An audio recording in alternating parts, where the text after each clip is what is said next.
পৌঁছে গেছি দেবভূমির মা তারা মন্দির, যেটা দুর্গাপুরে করা হয়েছে। এটা রেপ্লিকা বলতে পারেন। তো আজকে পুরোহিত মশাই ওটার ব্যাপারে একটু ডিটেল বলবেন। হ্যাঁ পুরোহিত মশাই বলুন। নমস্কার। আমার নাম উত্তম রায়। এই মন্দিরটি যিনি বানিয়েছেন উনি আমাদের দুর্গাপুরের বাসিন্দা। একটি মহৎ কাজ করেছেন দুর্গাপুরের অবস্থিত এই জায়গাটার নাম হলো গোপালপুর চারিপাড়া। সারেঙ্গা বললে লোকে বুঝতে সুবিধা হয়। এই মন্দিরটি উদ্বোধন হয় অক্ষয় তৃতীয়ার দিন।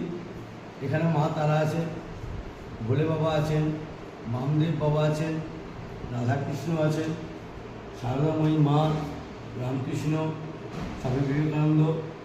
তারপরেই আছে একটি মন্দির শ্রীরাম, ভ্রাতা লক্ষ্মণ, মাতা সীতা ও বজরঙ্গ।